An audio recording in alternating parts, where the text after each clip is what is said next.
जय भीम, नमस्कार, आदाब, सत श्री अकाल। मैं धर्मेंद्र कुमार भास्कर, सामाजिक एक्टिविस्ट चित्रकूट, आपके सामने एक ऐसी शख्सियत को पेश कर रहा हूँ जो बुंदेलखंड में हमेशा चर्चाओं में बनी रहती है। वो है चित्रकूट जनपद से बिलोंग करती है और इनका नाम है बहन मीरा भारती जी, जिला पंचायत सदस्य हैं। तो आज आपको इनके बारे में इन्हीं से कुछ बातें साझा करते हैं। आपका बहुत बहुत स्वागत है। कैसी हैं आप? ठीक हूँ। जय भीम, नमो बुद्धाय सभी से। चलिए सीधे टू द पॉइंट में बात करते हैं। आपकी पढ़ाई लिखाई कहाँ से, कैसी शिक्षा दीक्षा मिली, इस बारे में आप बताएं। मैं गांव से हूँ और गांव से मेरी पढ़ाई शुरू हुई और गांव से ही मैंने इंटर किया है। इसके बाद फिर मैंने बीए पीजी अतर्रा कॉलेज से की है, जो बांदा डिस्ट्रिक्ट से आता है जी। और बांदा से ही मैंने LLB भी की है जी जी। और इसके बाद मैंने चुनाव लड़ी। अच्छा, आप ये बताएं कि शुरुआती दौर में जब आप की बाल्यावस्था में शिक्षा, प्राइमरी शिक्षा ग्रहण की, उस समय कैसी स्थितियां रही होंगी गांव में? क्या मतलब उस समय लाइट भी नहीं रहती थी? जी, कैसे मतलब व्यवस्थाएं थी? कैसे आगे यहाँ तक पहुँच पाएंगे आप? जब मैं प्राइमरी में पढ़ रही थी उस समय हमारे यहाँ लाइट नहीं थी और मिट्टी का तेल होता था, उसमें डिब्बी बना के और उसमें हम पढ़ते थे। काफ़ी ज़्यादा समस्याओं को उठाना पड़ता था।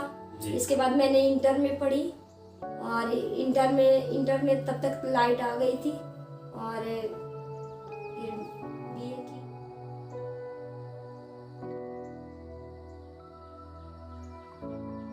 बताइए कि घर की आपकी कैसी स्थितियां रही, क्योंकि उस दौर में बहुत ही दयनीय स्थिति हुआ करती थी समाज की और समाज में ज़्यादातर खराब स्थिति रहती थी। फिर भी जो होनहार बच्चे होते थे तो बहुत आगे तक बढ़ जाते थे। उनमें से आप भी हैं, तो आप बताने कष्ट करें। देखिए, जब मैं प्राइमरी में पढ़ रही थी तब तो उस समय इतनी ज़्यादा व्यवस्थाएं नहीं थी, लाइट भी नहीं थी और मिट्टी का तेल डिब्बी बनाकर जलाते थे, जिसमें से काफ़ी समस्याओं का सामना करना पड़ता था। और माता पिता मजदूरी करते थे और मजदूरी करके हम लोगों को पढ़ाई करवाए और उनको ये था कि हम अपने बच्चों को एक अच्छा पढ़ाई करवाएं, अच्छी एजुकेशन दें, ताकि हम लोगों के घर परिवार की दिशा और दशा बदल सके। तो माता पिता मेहनत करके जितना उनसे हो सका और हम 5-6 लोग थे अपने घर में, मजदूरी कर करके पढ़ाए और इंटर की और बीए भी की और LLB भी की। तो इतनी ज़्यादा माता पिता समस्याओं को झेलते हुए और क्षेत्र, क्योंकि हमारा जो क्षेत्र था वो जंगल इलाका था और बदमाश वहाँ बहुत ज़्यादा होते थे, तो अपने बच्चों को लोग कम पढ़ाते थे और डर की वजह से, क्योंकि मजदूरी भी नहीं कर पाते थे, किसी तरह अपना जीवन यापन करते थे। फिर भी इन सब चीज़ों को झेल करके और माता पिता हम लोगों को पढ़ाए और आगे बढ़ाए। चलिए, शिक्षा का आपका बड़ा संघर्ष है। आप ये बताएं कि आपने समाज सेवा ही क्यों चुनी है? क्यों नहीं आप चाहें कि मैं भी एक नौकरी करके एक अच्छी जगह में जाती, फिर भी वहाँ भी सेवा कर सकती थी समाज में, लेकिन आपको समाज सेवा ही क्यों प्लेटफॉर्म मिली आपको? देखिए, मैं गांव में रहती थी। गांव में मेरे गांव में सभी लोगों को बदमाशों ने मारा था उस समय 2016 में। वहाँ से और मैं पूरे गांव वालों की लड़ाई लड़ी और पूरे गांव के साथ खड़ी रही और वहाँ तक सभी नेताओं को फोन करके और यहाँ सरकारी लोगों से मिल करके और DM SDM के पास लोगों को ले जा करके उनको एप्लीकेशन दिलवाई, उनके हक अधिकार की लड़ाई लड़ी। तो मुझे लगा कि पढ़ाई करके आगे हम अगर नौकरी करेंगे तो मुझे नहीं लगता कि हम न्याय दिलवा पाएंगे। और वहीं से मुझे ये लगा कि अच्छी पढ़ाई करूँगी और नेता बनूंगी, ताकि हम लोग नेताओं के पास जब गए तो उनका दबाव प्रशासन के ऊपर काफ़ी ज़्यादा पड़ा, तो हमारी बात को उन्होंने सुना। तो इसी वजह से मैं ये राजनीति की बताएं कि घटना कब हुई? ये घटना 2000 अगस्त के महीने 8 अगस्त 2016 में ये घटना हुई थी। जी। और सारे पूरे गांव वाले लोगों को, महिलाओं तक को और लड़कियों को और बच्चों को और जेंट्सों को काफी ज्यादा मारपीट हुई थी, जिनके हाथ पैर टूट गए थे। वही से मुझे लगा कि मुझे राजनीति करना चाहिए। चलिए, राजनीति के साथ साथ आपको इतनी प्रेरणाएं कहाँ से मिली? किन महापुरुषों से मिली या किसी नेताओं से मिली कि जी। आप इस क्षेत्र में आई?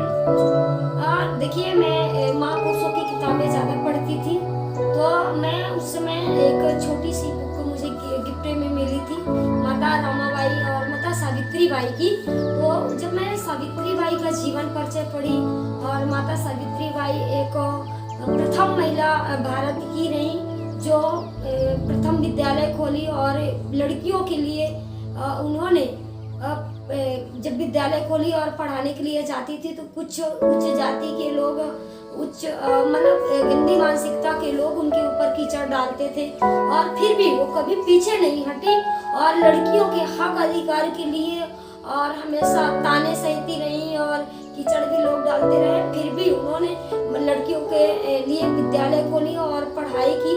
और आज अगर देखा जाए तो भारत की शिक्षिका प्रथम शिक्षिका मानी जाती है, और शिक्षिका एक देवी, शिक्षा की एक देवी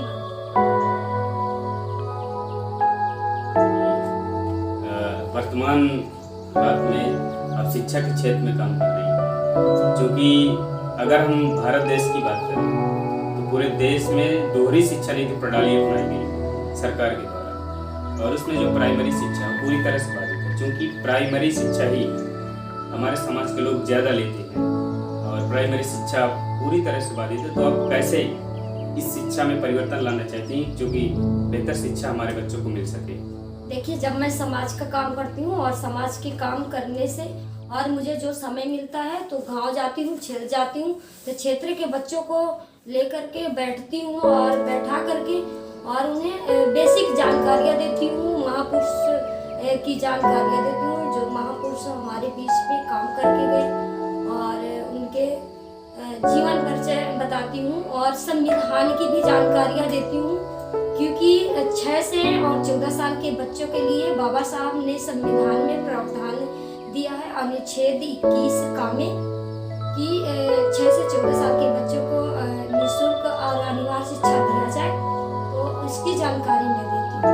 जी, चलिए, तो अभी आपका और क्या मिशन है, इसमें कैसे काम कर रही हैं एक समान शिक्षा के लिए? देखिए, एक समान, क्योंकि भारत में वर्तमान में 2 प्रकार की शिक्षा लागू है, और हम एक समान शिक्षा के लिए कई बार आंदोलन भी किए हैं, और क्योंकि भारत में हम चाहते हैं कि एक समान अगर शिक्षा होगी तो गरीब का बच्चा भी पढ़ पाएगा और अमीर का बच्चा भी पढ़ पाएगा, क्योंकि जब कोई पेपर दिया जाता है तो वहाँ गरीब का बच्चा भी, जो प्राइमरी में बच्चा पढ़ता है तो वही पेपर प्राइमरी का देता है, और जो हाईएस्ट एजुकेशन लेता है वो भी वहीं बैठता है और पेपर देता है। तो हमें ये है कि एक समान शिक्षा लागू हो, जिसमें सभी लोगों का। चलिए, नमस्कार। अभी तक एक समान शिक्षा के लिए बात हुई, और इनके पढ़ाई, संघर्ष, प्रेरणा का हमसे मिली। मैं मीरा भारती जी से अभी तक आपने बातचीत की, रूबरू कराए। अब आपको हम मिलते हैं अगले एपिसोड में। आपको नमस्कार, जय भीम। जय भीम।